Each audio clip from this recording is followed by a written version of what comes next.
Assalamualaikum warahmatullahi wabarakatuh. Selamat datang kembali di channel ZK Edukasi. Di sini saya akan membahas mengenai Sunan Gresik. Maulana Malik Ibrahim merupakan salah satu sunan yang ada di dalam Wali Songo. Beliau adalah putra dari Jamaluddin Akbar Al-Husaini yang lahir pada awal abad ke-14. Hingga kini nama ibu Sunan masih belum diketahui. Istri beliau bernama Siti Fatimah yang merupakan keturunan dari Raja Campa Dinas Azmat Khan I.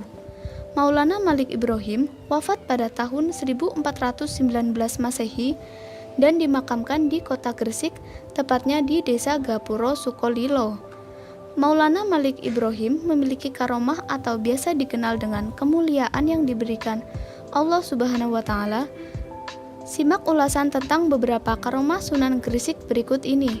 1. Dapat mengubah beras menjadi pasir. Sunan Gresik pernah mengubah beras menjadi butiran pasir. Hal ini dikarenakan ada salah satu orang kaya yang kikir pada waktu itu. Ketika ada seorang pengemis yang meminta-minta beras kepada orang kaya tersebut. Tapi jawaban orang kaya malah berbeda, bahwa dia tidak memiliki beras, yang di dalam karung-karung miliknya adalah pasir. Pengemis itu pun akhirnya pergi meninggalkan orang kaya tersebut. Melihat hal itu, Sunan Gresik berdoa di dalam hati agar karung yang berisi beras-beras tersebut berubah menjadi pasir.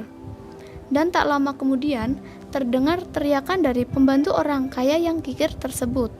Ia melihat bahwa karung-karung yang berisi beras telah berubah menjadi berisi pasir semua.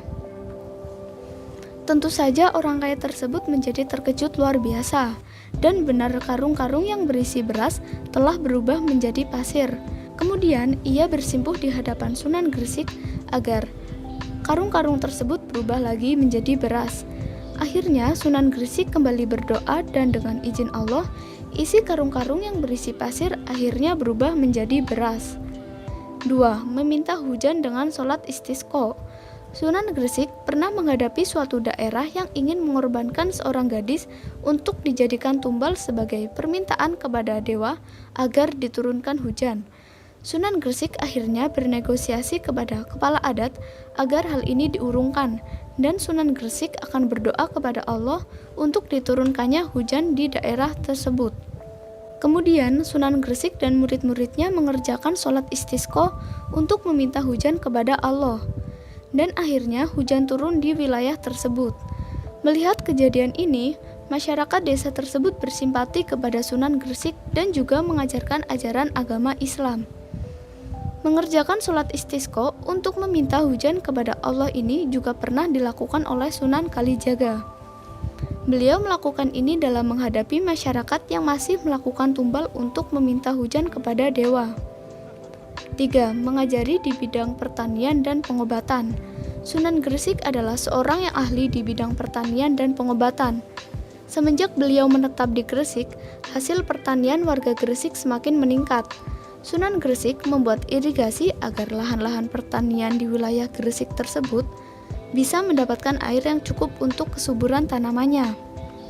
Karena irigasi yang dibangun Sunan Gresik tersebut, pengairan menjadi baik dan hasil bumi di Gresik semakin meningkat tajam. Sunan Gresik juga membuat praktik pengobatan untuk warga Gresik. Sunan Gresik membangun warung atau rumah pengobatan yang digunakan juga sebagai tempat syiar Islam. Selama membuka praktik pengobatan, banyak warga Gresik yang disembuhkan olehnya. Sekian pembahasan dari saya mengenai Sunan Gresik. Semoga bermanfaat untuk teman-teman semua. Jangan lupa like, komen, dan subscribe, serta nyalakan lonceng notifikasi untuk mendapatkan info penting lainnya. Sekian, terima kasih. Wassalamualaikum warahmatullahi wabarakatuh.